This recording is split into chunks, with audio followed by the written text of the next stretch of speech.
Welcome to selfdiscoverymedia.com, where we discover the communities that are making a difference in the lives of others.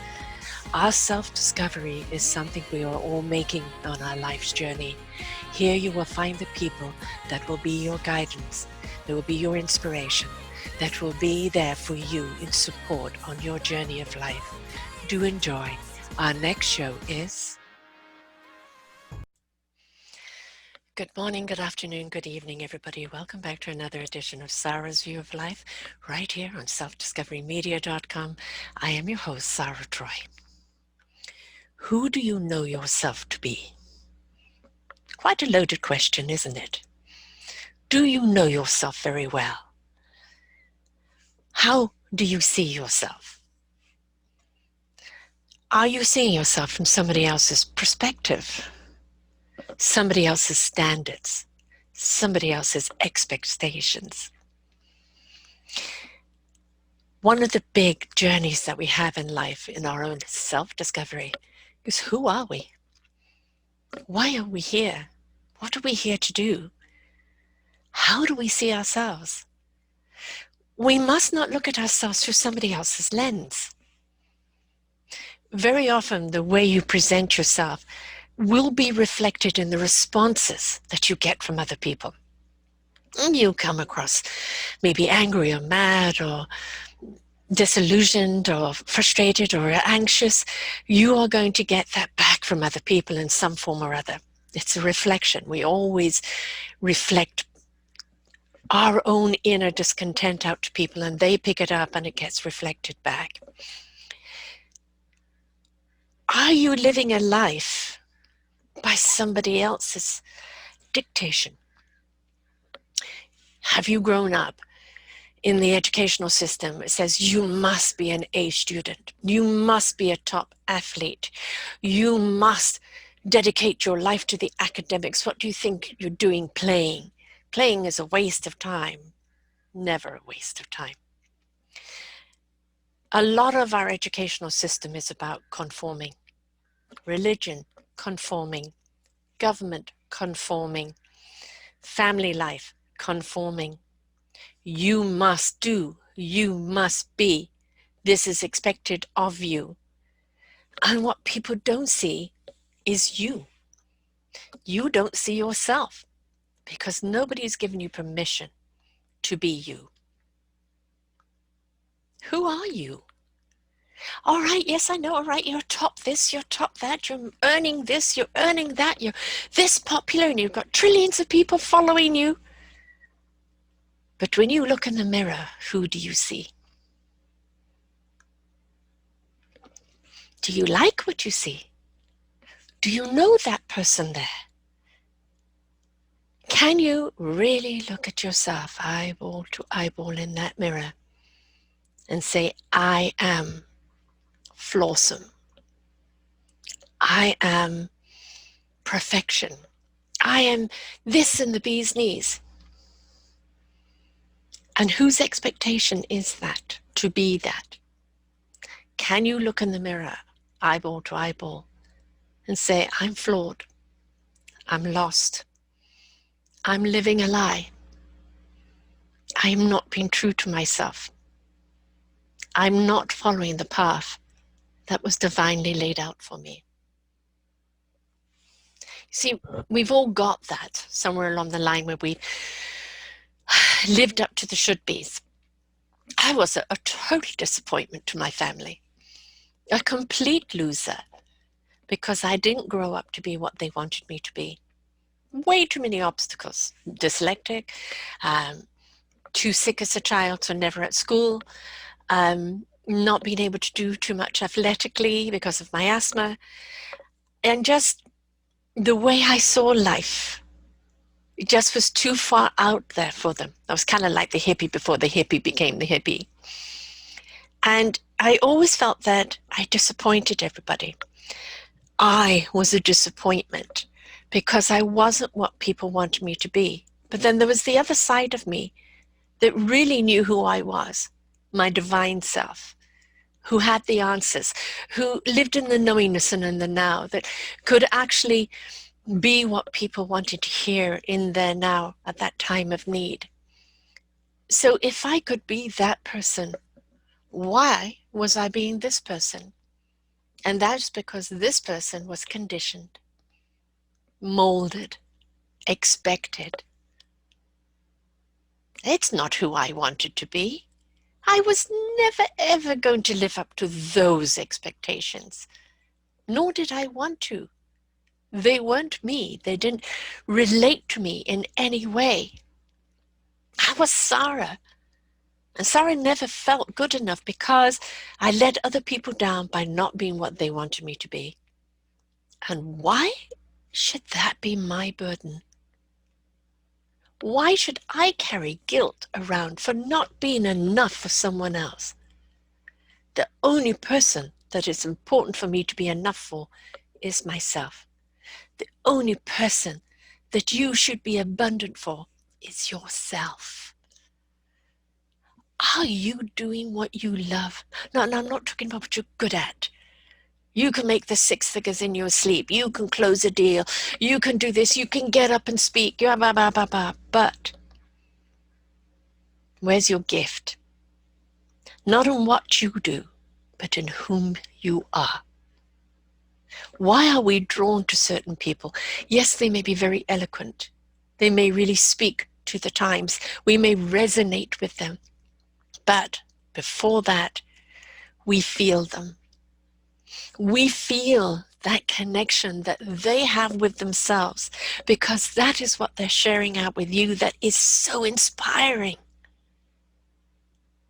They share the wisdom and the knowledge, the journey that they've taken, that they apply to themselves, and they abundantly share it with you because they truly believe in it, because they use it, they are it.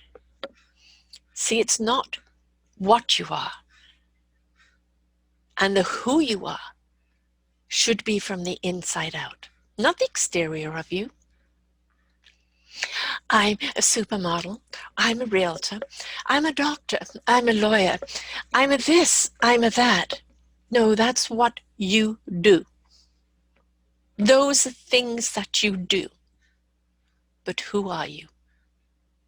I've never been one to go for titles.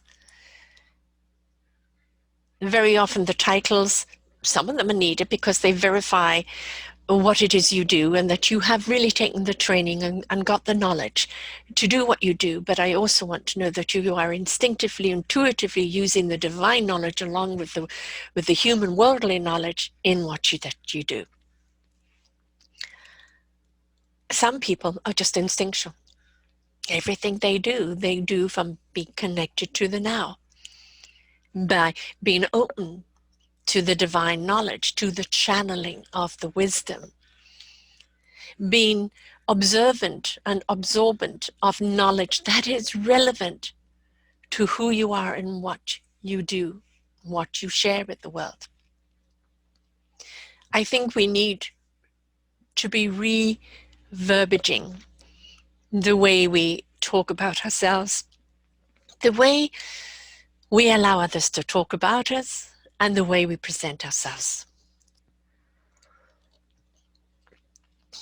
I wasted over 50 years trying to be what everybody else wanted me to be. And you know, I'm flawsome. I'm imperfect.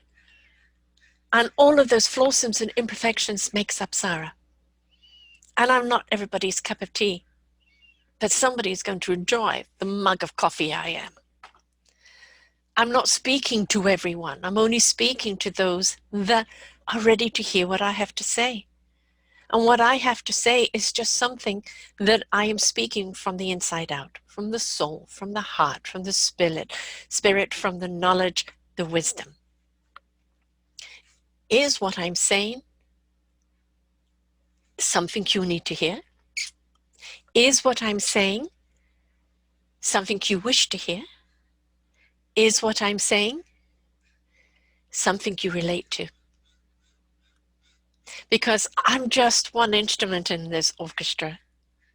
I may say something that kind of triggers something, an aha moment, or I need to look at that differently.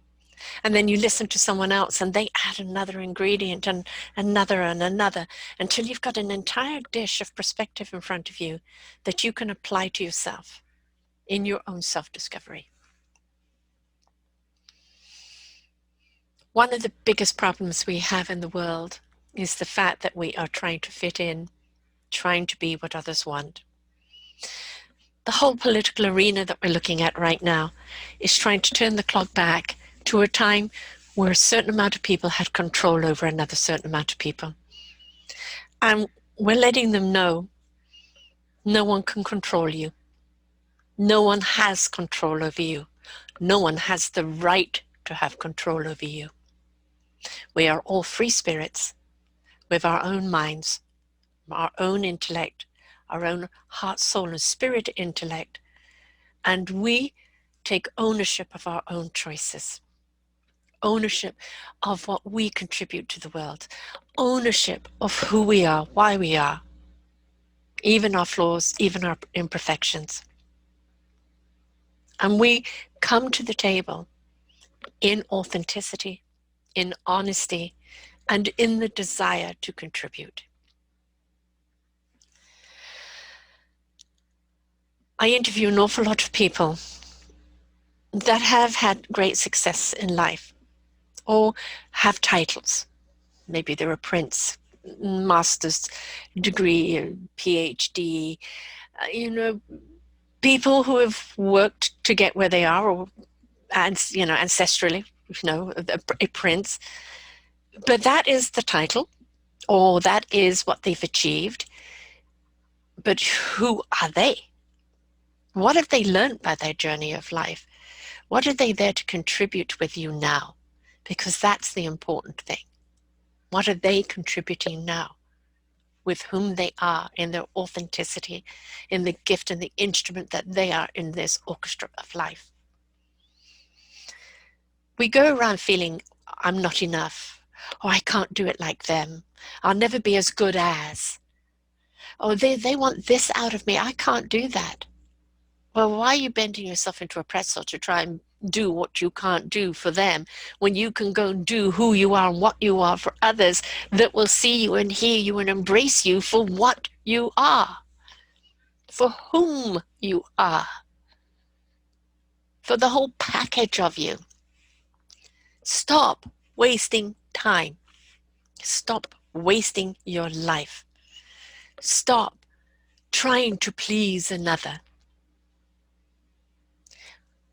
We can please other people when we step into our own aura of authenticity, into our own beautiful vibration, into our own selves and acceptance of who we are, in that love of self and what we stand for, who we care for, what we're here to do.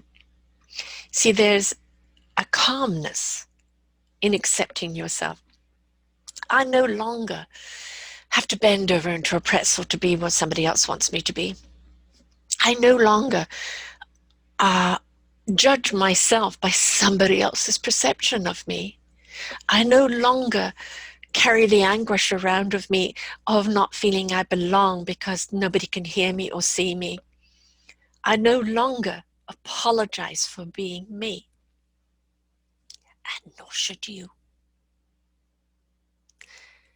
You are enough who you are. But when you open yourself up, you'll discover how much more you really are. How do people do it? Well, you have to step into heart. You have to first acknowledge life as I'm living it is not feeding me. Life as I'm living it, I feel disconnected from.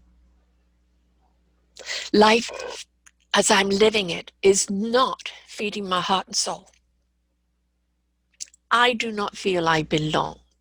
Now, when all of those things stare at you and say, you don't belong, or you're just not living the life that you thought you would have or that you want, that's the time to say, okay, that is what I don't want.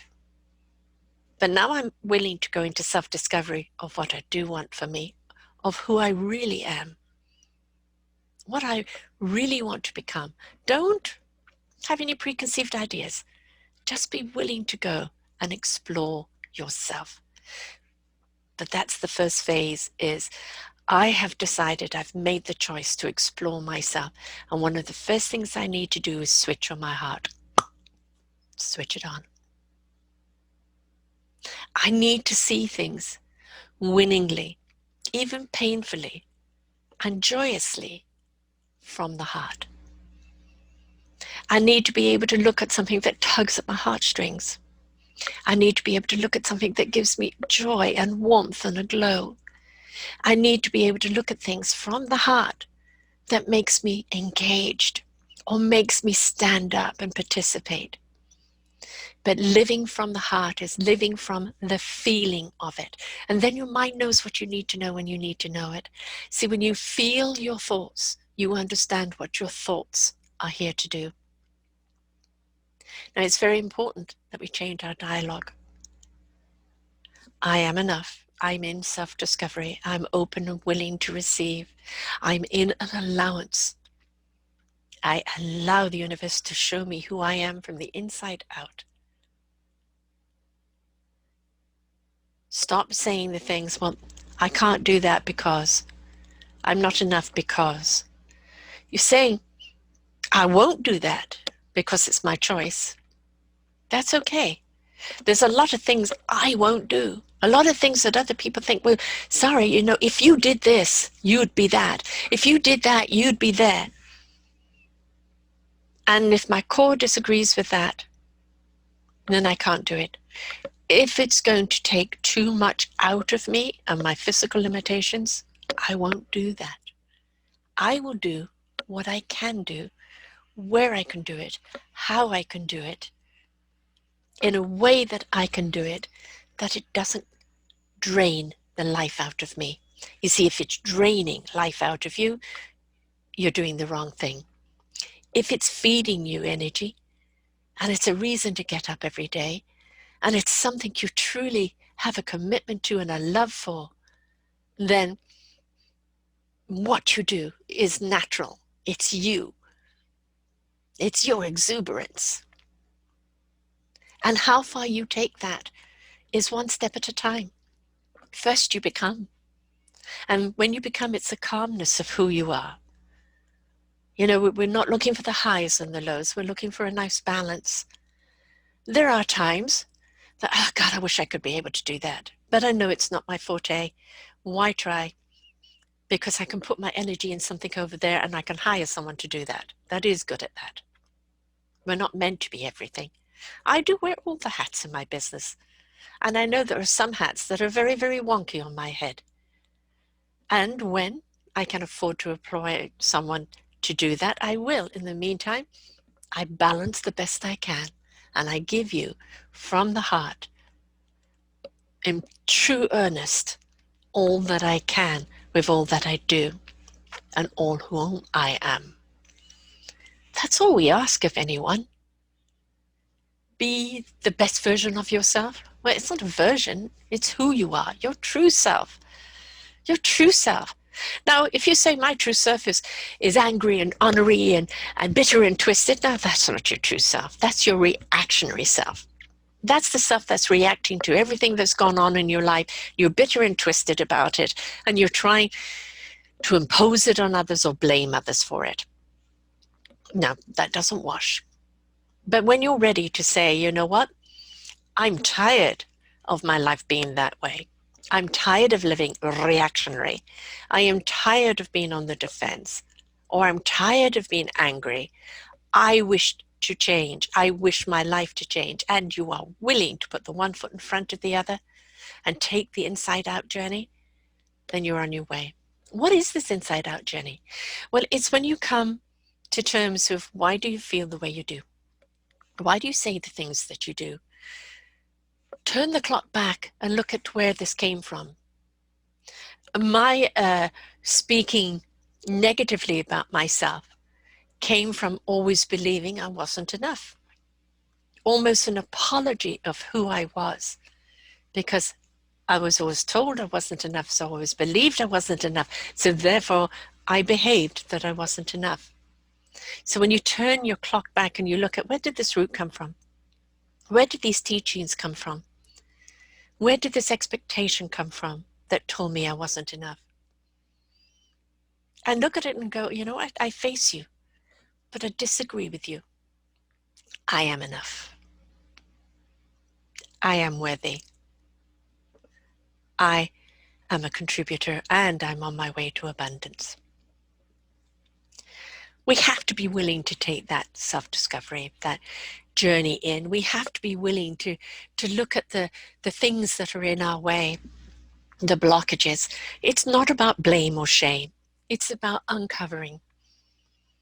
Why have I said, or why do I say the things I do? Why do I feel this way? Well, let's look to the root cause of it and then let it go. Reverberate. Redirect those feelings. And they say you have to fake it before you make it. Well, it's not faking it. It's that keep practicing it until it becomes something you no longer practice. It's something that you are. Because in the beginning, you do have to be mindful of everything that you're doing in your changes. You do have to be mindful of the triggers or the slipping back into an old pattern. And you do have to be mindful of what is working for you and the things that you do need to say to you, and make sure that you're extremely conscious in the way that you say them until they become part of your first nature. They are who you are when you're at one with yourself. But who do you think you are?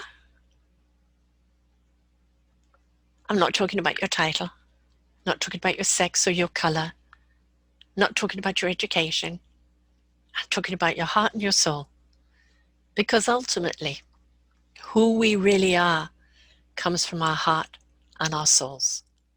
And when we tune into our heart and our soul, and we are willing to take that journey into our flawsomeness, into our awesomeness, into our imperfections, and embrace all the good that's in us, all the ability that's in us, all the joy that we wish to share with other people.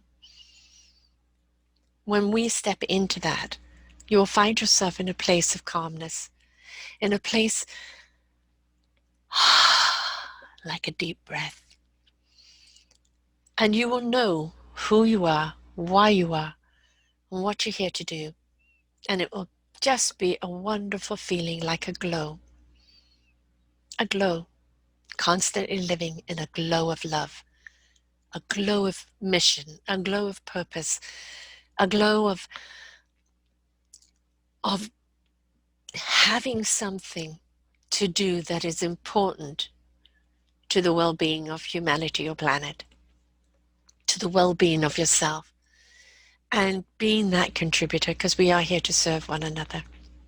We are here to contribute to our survival and to our thrival here on this planet. We are here to be there for each other. We are there with our own individual gifts to be that light that somebody else seeks. So don't be what you do, or what you were trained to do, or what others have expected you to be. But be who you are, authentically, from deep down inside of you, and let yourself be free. Let yourself out. You are enough. You are abundant. You are enriched. And we need you. We need you in all your glory. So please, don't be afraid to be the divine you that you are. I promise you, when you get there, it will be like a breath of fresh air. You're finally you, loving who you are, being who you are, doing what you're doing, attracting the people that you attract. And you're doing it with a sense of peace, of joy, of creativity, of playfulness. And it is absolutely sublime. So I wish you a wonderful journey on this. self-discovery. And remember, 2,500 shows here for you, 2,500 plus shows of people who have been on that self-discovery, who have skills, have tools, have knowledge that they wish to share with you. Maybe they're just an inspiration. Maybe they have an entire program. But all of them have taken that journey. Some of them are at different stages of that journey. Some of them are right at the other end of it. But they're all here to share what they've learned, on who they've become, and how wonderful it is to finally be themselves. selfdiscoverymedia.com. Come and listen to these shows. Come and listen to all the wonderful inspiration, and let it be an invitation for you to come out and be who you really are, because we know you're awesome. Until next time, bye for now. We hope you enjoyed the show. We look forward to bringing you more shows. Please go to selfdiscoverymedia.com/shows and you will see the incredible lineup of genres and shows that we have for you. We are here to make a difference in your life. Thank you for listening.